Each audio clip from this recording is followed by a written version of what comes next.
Dímeros que este complejo va a necesitar la alimentación de una molécula de acetilcoenzima A y varias moléculas de malonil. Y justo nos quedábamos en esta última reacción, si mal no me equivoco, donde nuestra cadena hidrocarbonada formada en este primer ciclo, que estaba pegada a nuestra proteína ACP, iba a pasar esos carbonos hacia el grupo SH del complejo, normalmente ligado a la enzima sintasa, para que vuelva a actuar esta malonil transferasa a captar una nueva molécula de malonil y así hacer crecer la cadena. Algo interesante que nos mencionaba es que el ciclo se repite hasta llegar a construir nuestro ácido graso de 16 carbonos. Ciclo que lo van a encontrar más adelante de una manera gráfica, porque se repiten las actividades de nuestras enzimas. Una vez construido ese ácido graso, va a trabajar nuestra última enzima del complejo, que ya la habíamos conocido, la tioesterasa, la cual cortaba al ácido graso de 16 carbonos.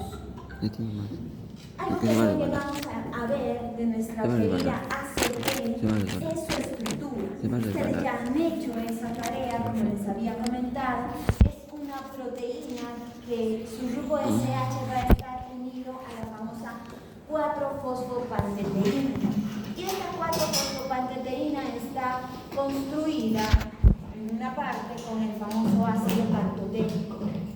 Y de esa manera ese grupo SH está listo para poder captar esos grupos malonil, los grupos malonil.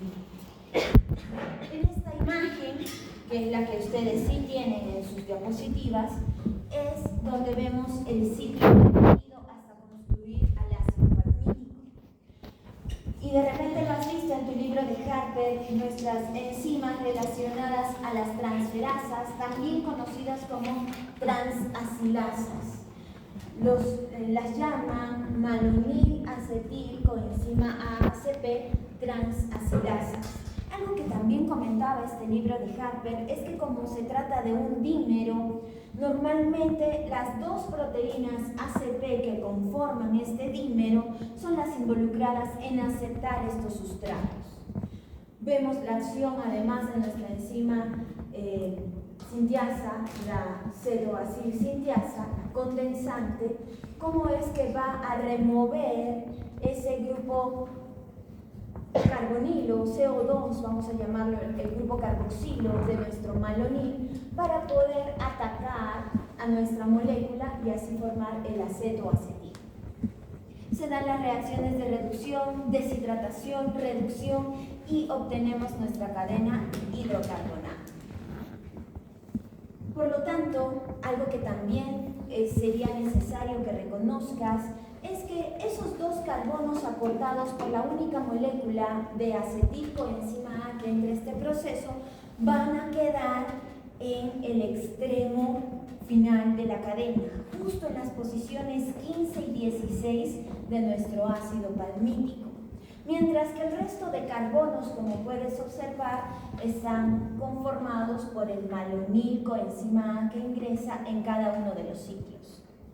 Por lo tanto, nosotros podemos tener un balance, está mi balance, ya no lo tengo, un balance energético de la construcción de este ácido graso de una molécula de acetil, un acetil coenzima A, más, ¿cuántos malonils voy a necesitar? 7 malonils. Acuérdate que cada una de ellas aporta 2 carbonos. Si tengo un ácido graso de 16 carbonos y sé que 2 de ellos son obligatoriamente aportados por la molécula del acetil, el resto de carbonos, ¿de quién va a provenir? Del malonil. 16 menos 2 son 14. Y como cada malonil aporta 2 carbonos a esta estructura, entonces serían 7 moléculas de malonil coenzima A. ¿Qué más necesitamos? En este complejo multienzimático obligatoriamente necesito NADS-fosfato reducidos. Por lo tanto, si se gastan 2 NADS-fosfatos con cada ciclo y se necesitan 7 ciclos, ¿cuántos NADS-fosfatos voy a invertir en esta síntesis? 14, porque es el doble. ¿Qué más tengo que considerar? Obviamente el ATP. El ATP para la síntesis de malonil. Para la síntesis de malonil. ¿Cuántos necesitaré? 7. Correcto, 7. Todo eso es lo que yo necesito para poder obtener un ácido palmítico. En cuanto a los productos, obligatoriamente tengo la liberación de CO2. ¿Cuántos CO2 voy a liberar? 7. Tengo un ácido palmítico y ya los NADS oxidados, que es lógico, oxidada. ¿Qué más? 6. Correcto, moléculas de agua. Porque acuérdate que en el proceso obligatoriamente yo tengo que remover, deshidratar agua para poder generar esas cadenas hidrocarbonadas. ¿Listo? Agua. Por si acaso. La siguiente diapositiva obviamente está relacionada a la regulación de esta vía. Y tenemos 2 tipos de regulación, una a corto plazo y la otra a largo plazo. Si has llegado a leer tu libro de Harper, te habrás dado cuenta que el tipo de dieta que consumimos afecta a la cantidad de enzima activa que puede haber en tus tejidos.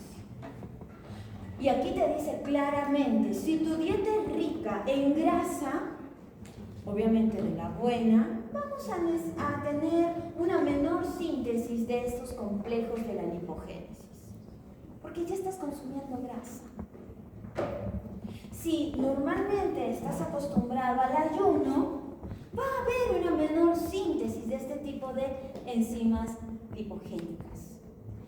Sin embargo, si tú estás acostumbrado a una dieta rica en carbohidratos, y lo mencionan principalmente en sacarosa, vas a promover la actividad, la síntesis a nivel genético de esta enzima. ¿Por qué? Porque hay mayor presencia de sus precursores para sustratos, ¿no? Esa es una regulación a largo plazo. Por lo tanto, incluye tu estilo de vida. Por lo tanto, incluye una educación alimenticia a largo plazo. A corto plazo, la cosa es más sencilla. Vamos a tener una regulación alostérica y una regulación hormonal. Cuando nosotros hablamos de una regulación alostérica, principalmente vamos a ver a su precursor o a sus productos provocando algún tipo de actividad o inhibición. Como lo puedes leer allí, el citrato, que si te acuerdas era la forma disfrazada en que salía el acetilcoenzima A al citosol para que se dé esta síntesis, va a activar esta vía. Alta cantidad de citrato a nivel citosólico activa. En cambio, la presencia de sus productos, palmitoilcoenzima A, malonilcoenzima A, puede inhibir a esta vía.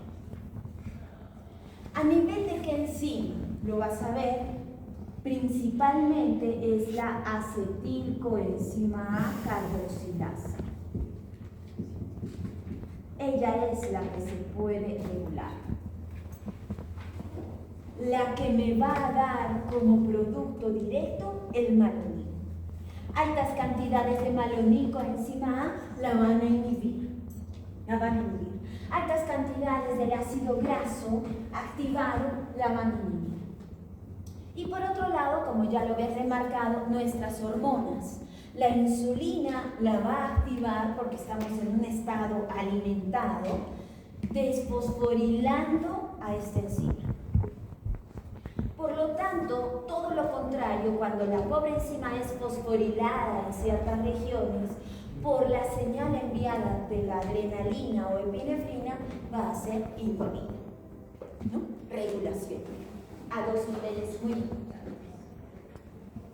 Y eso te lo he dejado también mencionado en esta imagen. Como puedes observar, la enzima que se encarga de este proceso es la acetilcoenzima A carboxilasa. Ves su regulación alostérica, como también su regulación hormonal. Ya lo hemos comentado.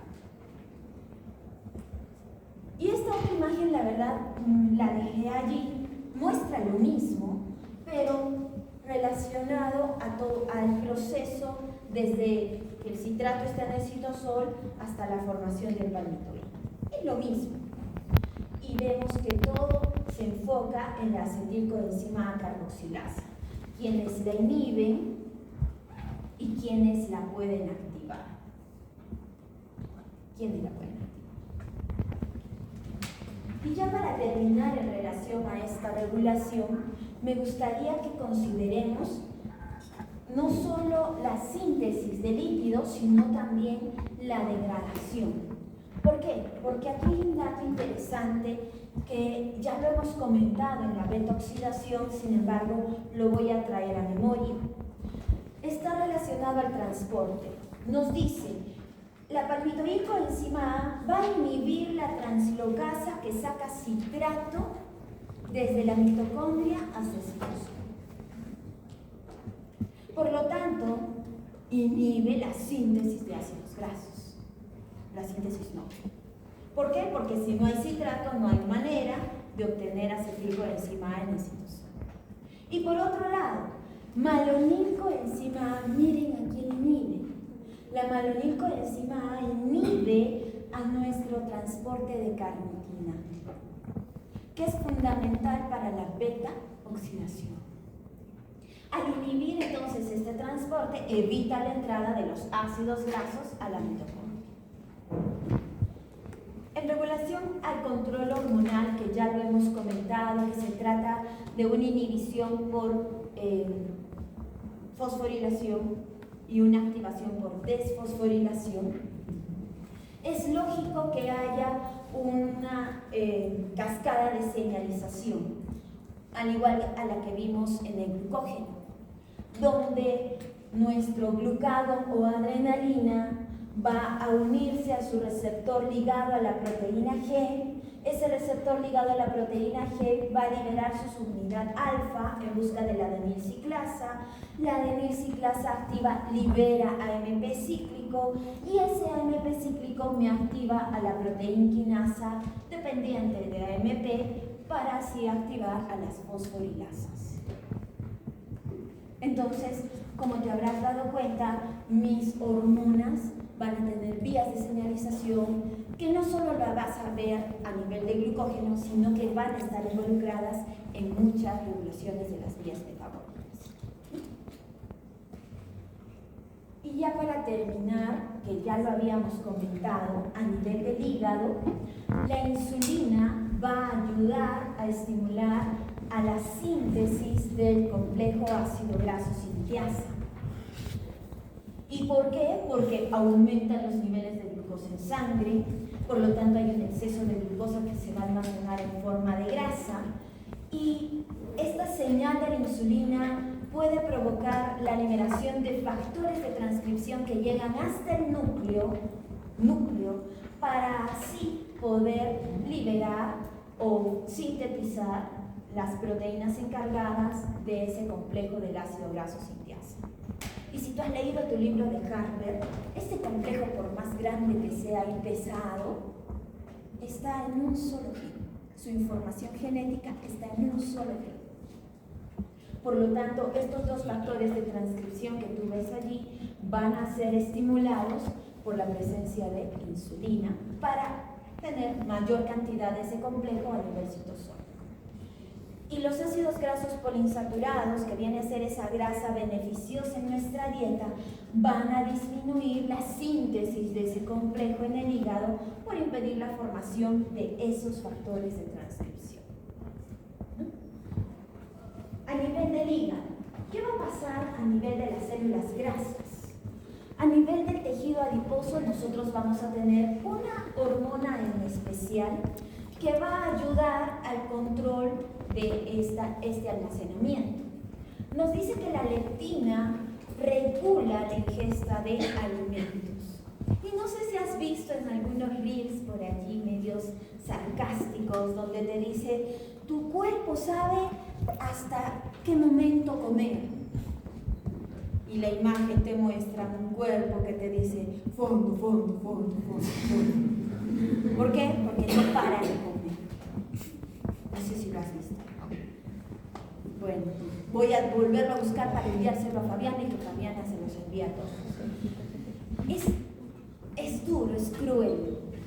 ¿Por qué? Porque realmente nosotros deberíamos de tener una regulación en esa necesidad de consumir algo. Y me dicen que la leptina es la que se encarga de esa regulación de la ingesta de alimentos y el metabolismo de las grasas. Y, oh sorpresa, impide la síntesis de este factor de transcripción.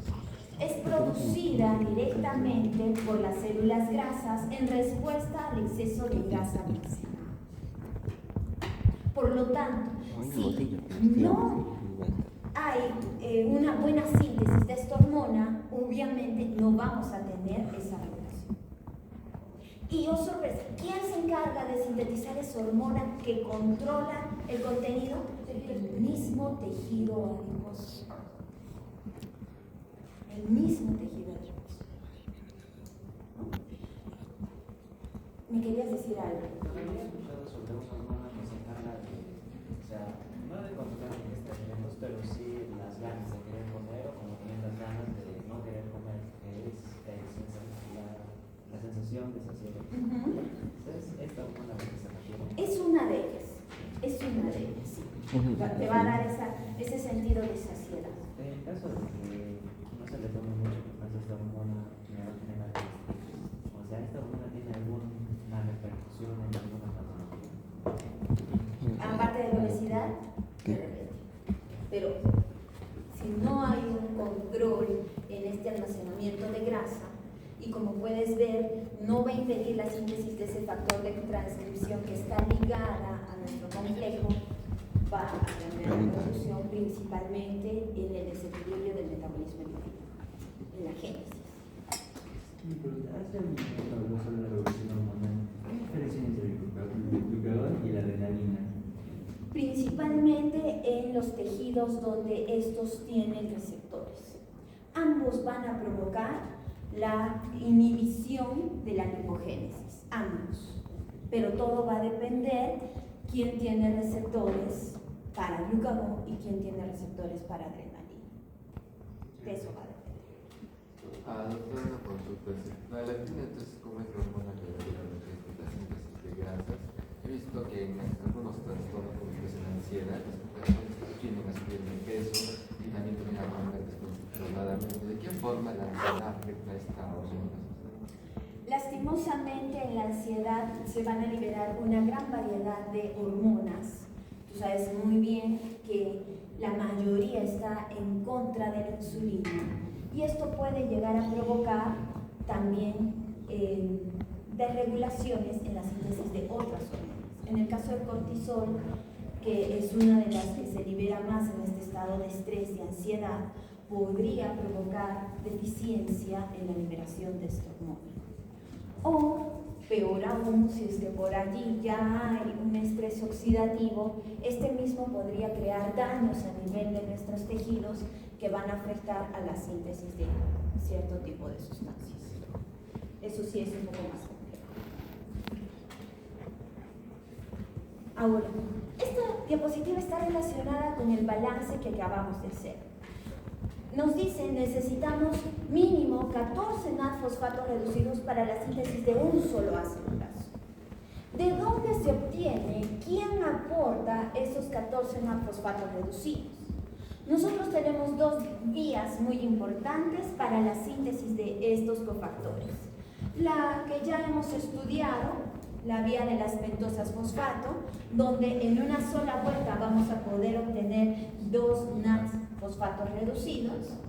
Y por otro lado, ya lo habíamos mostrado en nuestras primeras diapositivas de este tema, la enzima málica también va a generar un intercambio muy interesante, no solo para el regreso de los átomos del oxalacetato que fueron usados en el desplaz del citrato, sino también del NAD-fosfato reducido.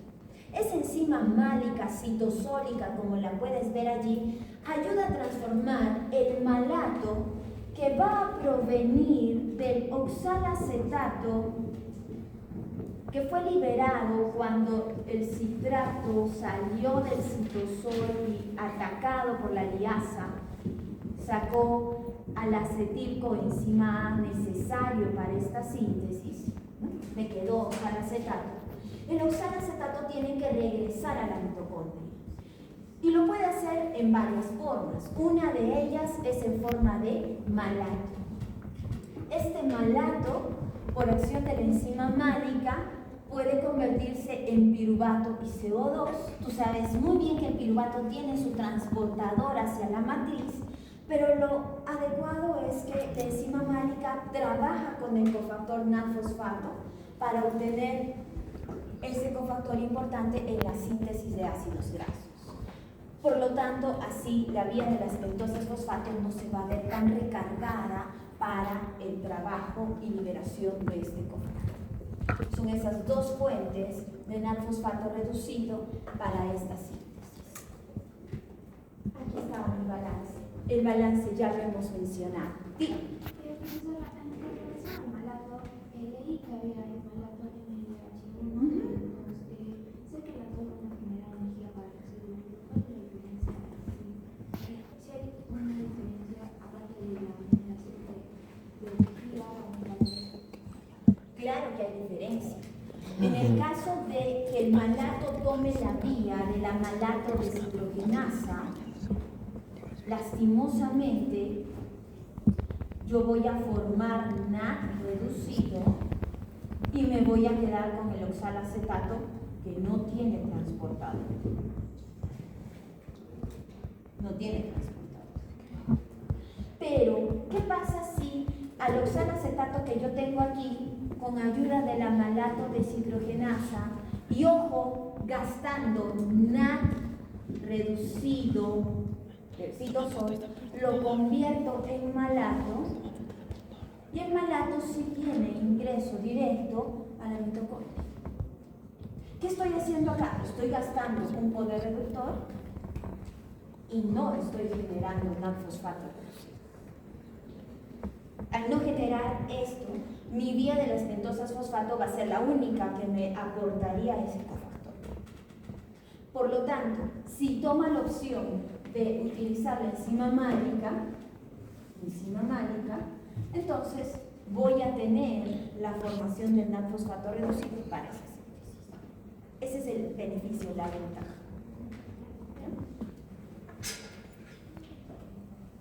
El balance que ya lo hemos mencionado, no sé si haya algún comentario adicional. Ojo, el primero está con la molécula de acetilcoenzima A, promotora de toda esta síntesis, más la 7-malonilcoenzima A. Y en el segundo caso que dice desde la acetilcoenzima A que sale de la mitocondria para ver el balance. Y en ese balance es donde consideramos pues los 7 ATPs que nosotros habíamos puesto aquí al final. Los 7 ATPs para la formación del malonil, por si acaso. Finalmente, semejanzas y diferencias entre la degradación y síntesis de nuestros ácidos grasos. Te vas a dar cuenta que por allí encontramos algunas semejanzas y hay marcadas algo de 4 diferencias. La primera diferencia, la beta-oxidación ocurre en la matriz, mientras que la síntesis ocurre en el citosol. Diferencia total. Por otro lado, nos menciona que la beta-oxidación corre a cargo de una molécula activada unida a la coenzima A. mientras que la síntesis corre a cargo de una proteína del complejo en forma de ACP, coenzima A transportador de grupos ácido para la degradación, ACP, proteína transportadora de grupos ácidos para la síntesis. Pero mucho cuidado, porque esa ACP obligatoriamente ha necesitado que los sustratos, tanto el acetil como la coenzima A, estén pegados previamente a la coenzima A. Entonces, no hay manera que se manejen solitos. Los he necesitado pegados primero a la coenzima A para luego transferirlos al complejo al ACP.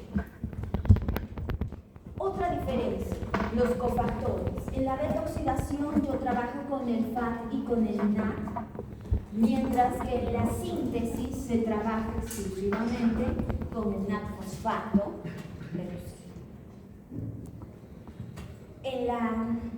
En ambas hay una molécula de agua que está involucrada. En la beta-oxidación es un proceso de hidratación, mientras que en la de síntesis hay un proceso de deshidratación.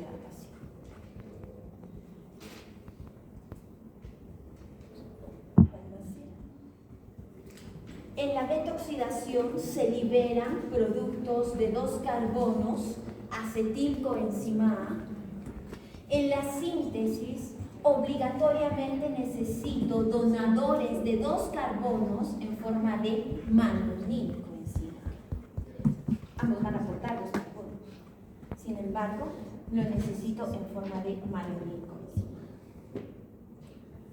A. Particularmente creo que son todas las diferencias o semejanzas que se puedan tener en este proceso. Una consulta.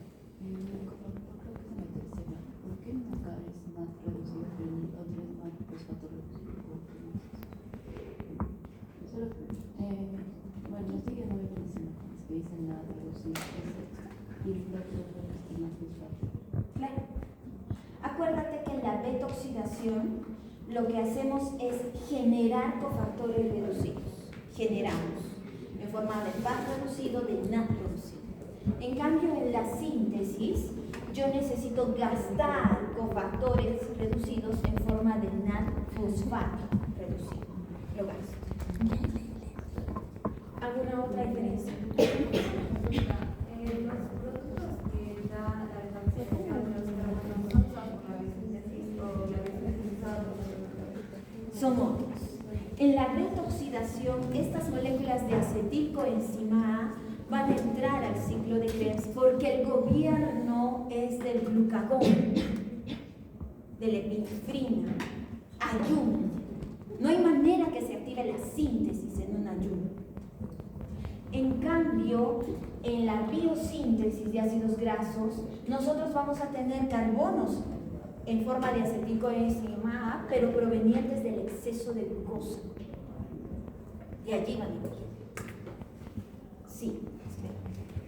Cuando utilizamos una enzima deshidrogenasa, se utiliza pues un nucleótido, o sea, FADH o FAT oxidado o NAD. Pero ¿cuál es la diferencia? Porque a veces se utiliza un deshidrogenasa. La estructura de la enzima. Lastimosamente no hay alguien que nos diga para las deshidrogenasas H siempre van a ser FAT y para las F siempre van a ser NAD. No.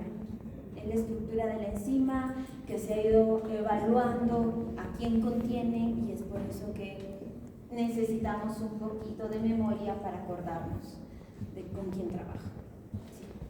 Una pregunta, doctora, ¿a qué aplica eso del transportador necesario de la carnitina en el caso de beta-oxidación y de la biosíntesis de citrato? Es que no recuerdo si lo había mencionado. Ok, gracias por el dato. A nivel de la beta-oxidación, nuestros ácidos grasos llegan a la mitocondria por la participación de la carnitina, ¿cierto? La carnitina la que va a permitir el ingreso de esa cadena larga a la mitocondria. Sin embargo, para la biosíntesis, yo no necesito sacar de la mitocondria una cadena larga. No, de la biosíntesis yo necesito sacar un acetilcoenzima A. Y es por eso que allí a quien utilizo es a ese transportador de citrato. A él utilizo para que llegue al citosol y en el citosol lo vaya alargando, vaya creciendo. Ahí saca el acetil-CoA de la mitocondria. Exacto, en la biosíntesis se saca, aquí está abajo, el acetilcoenzima A de la mitocondria que ha provenido de la vía glicolítica y el complejo de la piruvato deshidrogenasa. Lo saca hacia el citosol. Y para ello, insisto, solo necesitamos al transportador de citrato. Sin embargo, porque hay productos aquí que me pueden inhibir a la carnidina, porque una vez que el citosol tenga el ácido graso sintetizado, de repente se le ocurre meterse a la mitocondria. Entonces, ¿a quién tengo que inhibir? A la carnitina que se encarga de ese transporte, porque estoy en un estado alimentado. ¿Listo? Así también pueden generar activadores individuales para la biosíntesis de grasas, también elongadores para la elongación de estos. Para la elongación, normalmente están relacionados a la presencia de ácidos grasos en la célula. Si hay presencia de ácidos grasos saturados de cadena corta en abundancia, entonces la célula va a decir: voy a elongarlos, voy a desaturarlos para que sean más útiles. Porque ácidos grasos de 16 carbonos, de 18 carbonos saturados, no son muy útiles para la célula, al contrario, pueden provocar la presencia más adelante de enfermedades. Entonces, ella los va a elongar para la síntesis de los fosfolípidos, esfingolípidos, etc. Sí, dime. Pero en la imagen, esa secuencia de números tiene algún significado. Particularmente, no lo sé. Lo siento. Me imagino que está relacionada con las semejanzas que se han mencionado, ¿no? Primero, dónde se llevan a cabo, quién es el transportador, con qué cofactor trabajan. Ah, miren, aquí hay otro. El grupo hidroxiacil que nosotros generamos en la beta-oxidación es la posición de ese grupo es L, mientras que en la biosíntesis la posición del grupo OH es D. Aquí hay otra diferencia. Otra vez el cofactor que ya lo habíamos mencionado y en relación a los productos. Pueden ser las semejanzas y las diferencias. Gracias. Y como se habrán dado cuenta, su profesor aquí abajito tiene otra tabla relacionada a lo mismo. Sin embargo, aquí se toma en cuenta la regulación. La regulación. En estado alimentado se da la síntesis, por lo tanto la insulina es quien gobierna, mientras que en estado de ayuno se da la degradación, por lo tanto glucagón es quien gobierna. Y aquí tenemos esa regulación. Todavía yo sé que tengo un poco de tiempo para hablar de la elongación, porque justo su compañera tocó el caso. ¿Qué hago con los ácidos grasos de 16 carbonos que he sintetizado? Fácil sería empaquetarlos, ponerlos en el triglicérido y que no molesten. No, lo que hace la célula es hacerlos crecer. Va a añadirle más carbonos. Y con eso puede también agregarle dobles enlaces. ¿Listo?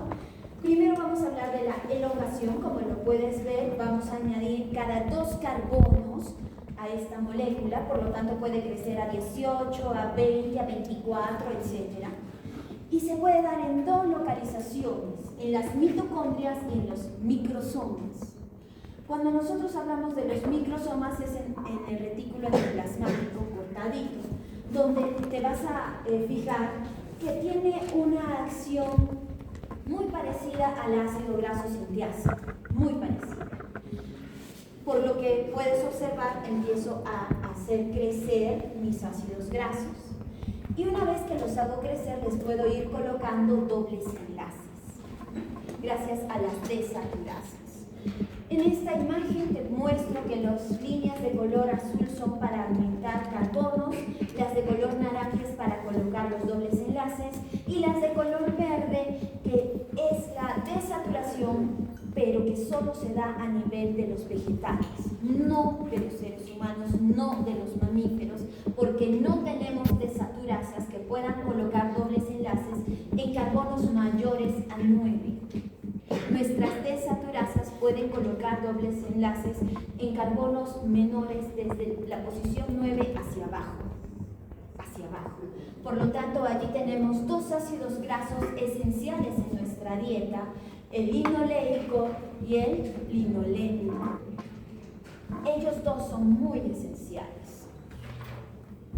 Y a partir de ellos, fíjate, yo puedo construir al famoso ácido araquidónico o al EPA y DHA, que estoy segura que deben de haber escuchado en esas leches, fórmulas para los niños, los lactantes, que son fundamentales para el sistema neurológico, lo venden así, pero nosotros sabemos que ellos son fundamentales principalmente para la estructura de la mielina. ¿Listo? Entonces, vamos a analizar este proceso. Sí. Lo que sucede es que la relación de esos grasos en la mitocondria puede entender por qué requieren la medida de estas síntesis y todo lo que la degradación de esos grasos, pero ¿por qué en microsomas? Aquí te los voy a mostrar. Porque en la mitocondria vamos a tener la actividad de las enzimas de la beta oxidación en reversa. En reversa. No vas a cortar, vas a añadir. Mientras que en el retículo endoplasmático, ojo, vamos a poder utilizar las enzimas del complejo ácido graso sintiasa. ¿Estamos? Profesora, quedan 3 minutos. Gracias. Por ahí tenía yo una pregunta. Creo que mi parte ya preguntó la duda que tenía es cuál es la diferencia entre la acción mitocondrial y la... Ok. Aquí está. Te la dejo para que la analices. La primera, como te dije, a nivel mitocondrial, voy a utilizar la beta oxidación en reversa. Por lo tanto, ¿quién va a ser el donador de los dos carbonos que se van a ir agregando? El acetilcoenzima. ¿De dónde va a provenir? Pues esa glucosa, obviamente. De aquí va a provenir. ¿Qué cofactores voy a utilizar? Como lo puedes leer, obligatoriamente FAT. No, perdón, obligatoriamente NAT. Y en vez de FAT, voy a colocar NAT-fosfatos reducidos. Y por el otro lado, en el retículo endoplasmático, ojo, fíjate, allí también voy a encontrar las enzimas del complejo ácido graso sintiasa, los voy a encontrar, y como donante de los carbonos que se van a ir agregando está el malonil coenzima. Obviamente también voy a necesitar NAT-fosfatos reducidos, porque son las mismas enzimas que se cultivan. ¿Listo? Y así provoco la elongación de los ácidos grasos. Si te fijas, allí te he dejado esa síntesis, esa elongación y la siguiente. Y lo voy a dejar allí antes de que siga avanzando. Sí.